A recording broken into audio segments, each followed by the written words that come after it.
वर्गीकी। पिछले लेक्चर में इसे शुरू किया था, ये एनसीईआरटी का 11th एनसीईआरटी का पहला पार्ट है।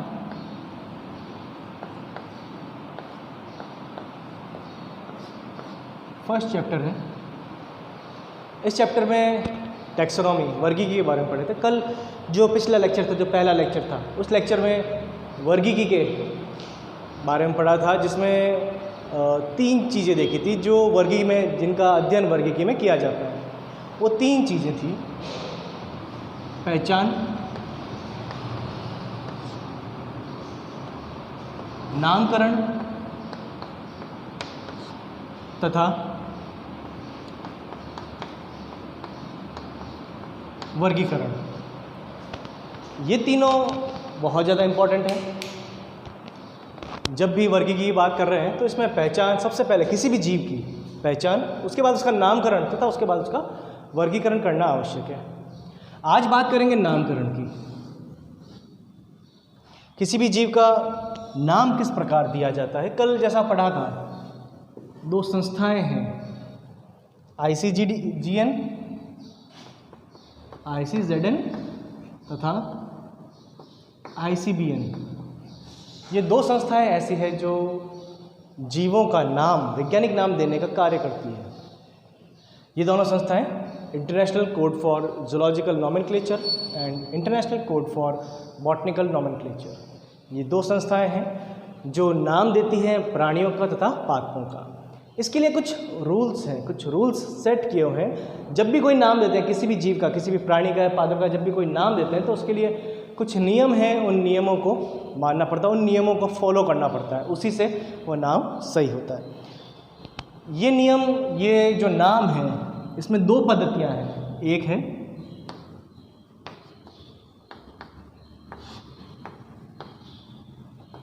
द्विनाम पद्धति, एक है त्रिनाम पद्धति।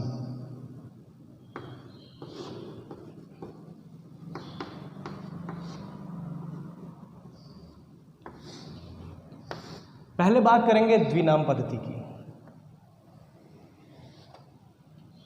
त्रिनाम पद्धति भी द्विनाम पद्धति की तरह ही, बहुत ज़्यादा चेंज कुछ इसमें नहीं है। सबसे पहले बात करेंगे द्विनाम पद्धति की। द्विनाम पद्धति के लिए पहला रूल, जो भी नाम है, चाहे वो किसी पादप का नाम है, चाहे किसी प्राणी का नाम है, वह नाम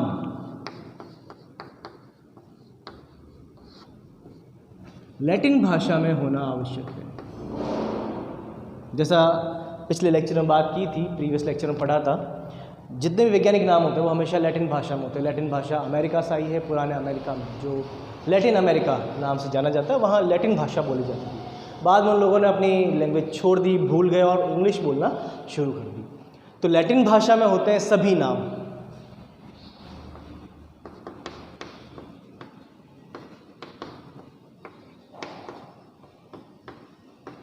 दूसरा, जब द्विनाम पद्धति की बात कर रहे हैं तो नाम से पता चल रहा है जितने भी नाम हैं 2 पदों में होंगे।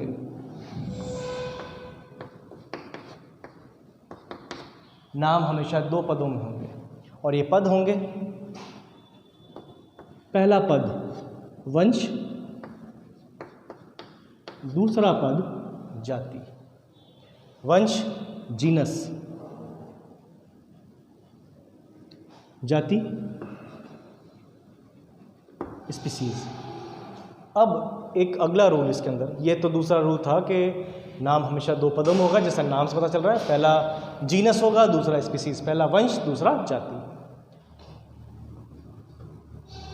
वंश और जाति में हमेशा वंश को पहले, जाति को बाद में लिखेंगे। और इसमें भी अगर कंप्यूटर में लिख रहे हैं, कंप्यूटर में टाइप कर रहे हैं, तो उसमें इन्हें इटैलिक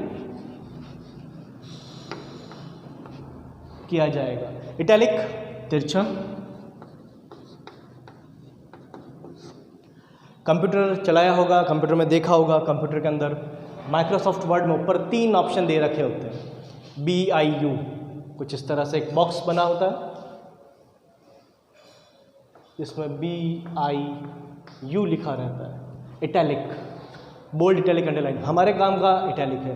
जब भी कोई वैज्ञानिक नाम लिख रहे हैं उसको इटैलिक करते हैं, उसको तिरछा करते हैं। उसका कारण ये है कि क्योंकि ये नाम इंग्लिश की तरह होते हैं, स्पेलिंग्स की तरह होते हैं। तो जब भी आप कुछ बुक पढ़ रहे हैं, कोई बुक पढ़ रहे हैं इंग्लिश की, जो उसमें कई सारे नाम हैं, वैज्ञानिक नाम, हर पेज पर 4-5 नाम है, ज़्यादा है या कम है, तो आपको कैसे पता चलेगा इसमें कौन सा नाम वैज्ञानिक नाम है या कोई नाम इंग्लिश नाम है। तो उसको आइसोलेट करने के लिए यहाँ पर एक नया तरीका जो उस नाम में तरीका था वो ये है, इस पद्धति में इटैलिक, नाम को तिरछा लिखा जाएगा। लेकिन हम हाथ से तिरछा नहीं लिख सकते। जब भी हम कुछ लिख रहे हैं तो अपने हाथ से इस तरह से तिरछा लिखना जो है पॉसिबल नहीं होता। ठीक है, तो इसके लिए एक और तरीका वो था अंडरलाइन।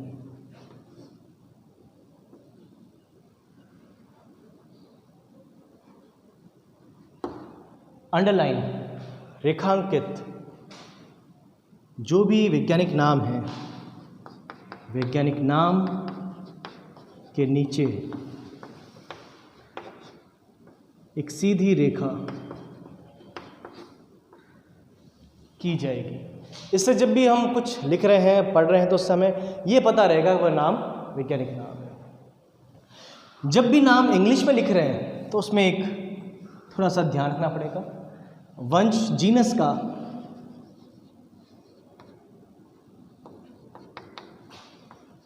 पहला लेटर, अक्षर, जो इंग्लिश का अक्षर है, ये जी, जीनस का जी, और जो भी जीनस होगा उसका जो पहला लेटर है वो हमेशा कैपिटल में होगा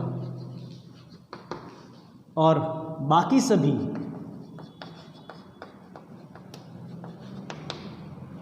स्मॉल में होंगे। जैसे मैंने यहाँ लिखा है जीनस, जीनस का जी कैपिटल है, बाकी सब स्मॉल है। स्पीसीज का भी सारे एस से लेकर लास्ट एस तक सभी स्मॉल में है। तो ये एक छोटा सा रूल है जिसको फॉलो करना होता है। एक रूल और, जब हम जीनस का नाम लिखते हैं या स्पीसीज का नाम लिखते हैं, प्राणियों में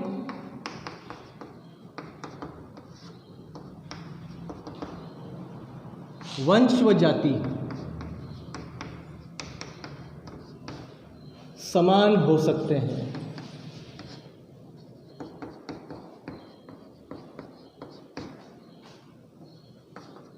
एक छोटी सी चीज जो प्राणियों में मिलती है, पादपों में नहीं मिलती।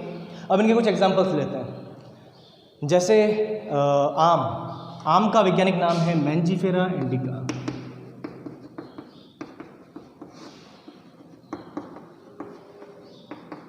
आम का वैज्ञानिक नाम मैंजीफेरा इंडिका। अब इसमें पहला नाम वंश है, दूसरा नाम जाति। इनको अंडरलाइन करेंगे। इटैलिक मैं नहीं लिख सकता क्योंकि मैं कंप्यूटर नहीं हूँ, तो यहाँ पर इसको अंडरलाइन करूँगा, मैंजीफेरा इंडिका। इसको कंप्यूटर में टाइप करता मैं तो वहाँ पर इटैलिक कर देते, इटैलिक का ऑप्शन दे देते। यहाँ पर मैंजीफेरा इंडिका, दोनों वंश पहला, दूसरा जाति, दोनों का अलग अलग अंडरलाइन किया।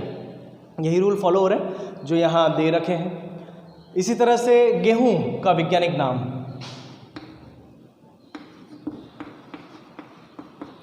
Triticum aestivum.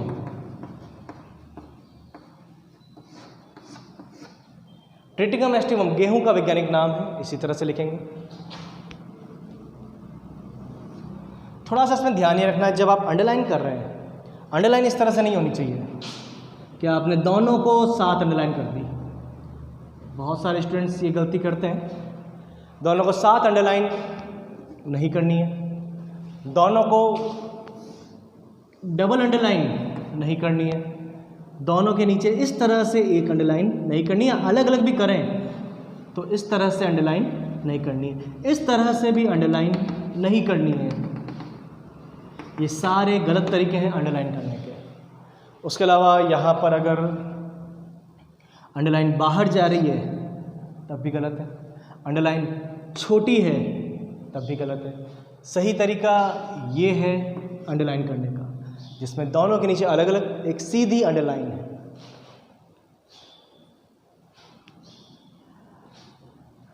इसके अलावा बात करते हैं कुछ और ऐसे जिनमें वंश और जाति समान है। जैसे कोबरा, नाम सुना होगा, पहचानते भी हैं उसको एक मार्क मिलता है यू आकृति का।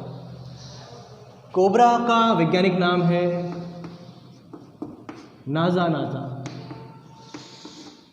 तो इसमें वंश और जाति दोनों समान है।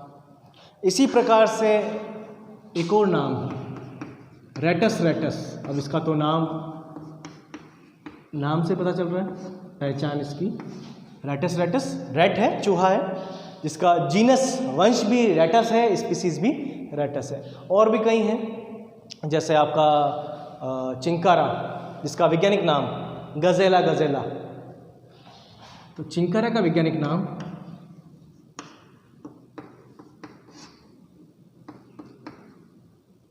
वैज्ञानिक नामों में कभी भी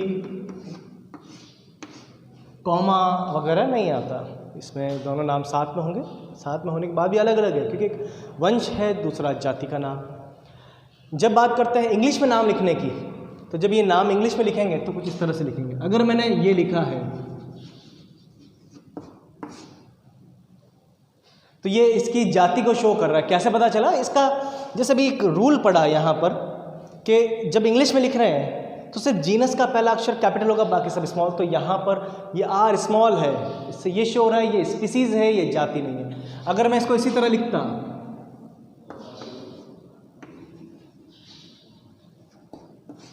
तो पहला नाम वंश होता, दूसरा नाम जाति होता।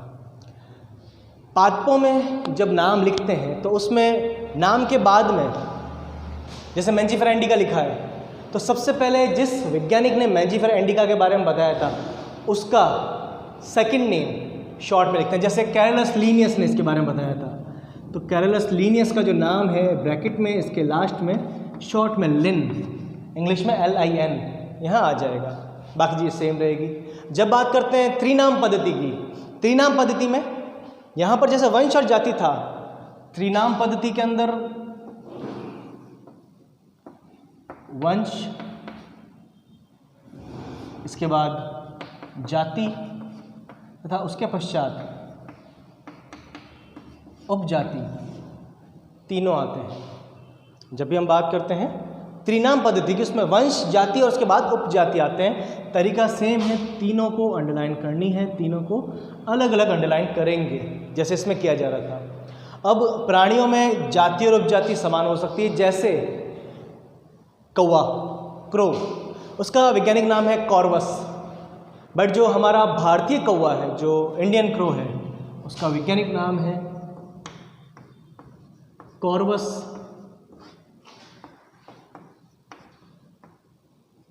स्प्लेंडेंस।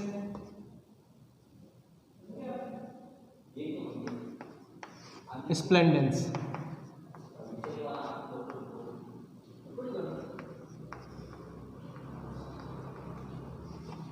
यहाँ तीनों को अलग अलग अंडरलाइन करेंगे।